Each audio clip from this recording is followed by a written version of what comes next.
Hello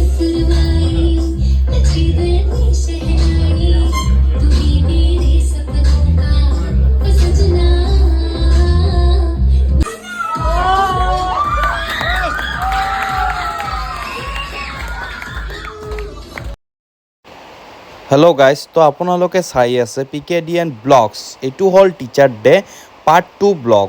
তো মই যোনটো ইনষ্টিটিউটত কাম কৰোঁ কনসেপ্ট এডুকেশ্যন, তাতে আমাক টিচাৰ ডেৰ কাৰণে ইনভাইট কৰিছিল। তো আহি চাকি জ্বলাই কিনে আমি আৰম্ভ কৰিলোঁ আমাৰ টিচাৰ ডে।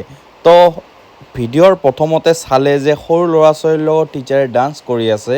তো সৰু ল'ৰা ছোৱালীৰ লগত তেওঁলোকৰ নিচিনাকৈ থাকিলে ইহঁতেও ভাল পায় আৰু আমাকো মনত ভাল লাগে। তো তাৰপিছত তেওঁলোকে সম্বৰ্ধনা পৰ্ব ষ্টাৰ্ট কৰিলে। Is the teacher in who class 1 has the year of commit mistake as his favorite punishment is to correct the mistake 50 times. He is also a great catch on pen. He is none other than Mr. Pranab Kumar Sir.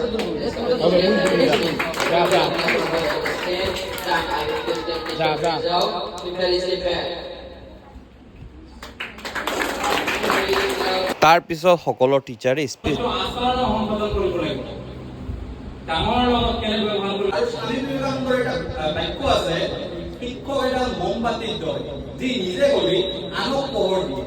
গম পালা যে শিক্ষকে এটা মমবাতি এডাল candle যেনেকৈ নুমি যায়, সেই জ্বলাই ৰখা দায়িত্বটো কাৰ? মমবাতি এডালত যেতিয়া নুমি যাব তেওঁ নিজে গলি যাব, কিন্তু ষ্টুডেণ্ট এটা কেনেকৈ তাক গঢ়ি তুলিব লাগিব এইটো কাম এটা শিক্ষকে কৰে। এনেতে কেক কাটিং হৈ গ'ল আৰু কেক কটাৰ পিছত সকলো স্পীচ দিলে।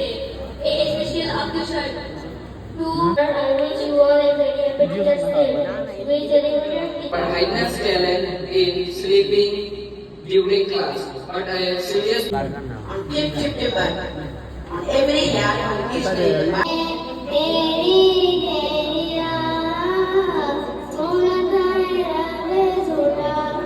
ষ্টুডেণ্টবোৰে যিমান টিচাৰ্ছ আছিল তেওঁলোকক কেক লগাই দিলে পূৰা। তাৰপিছত আমি যিমান ষ্টুডেণ্ট আছে সকলোৰ লগত ফটো উঠিলোঁ। ফটো উঠাৰ পিছত ছাৰৰ ল'ৰা আহিলে আৰু আপোনালোকে পাৰফৰ্ম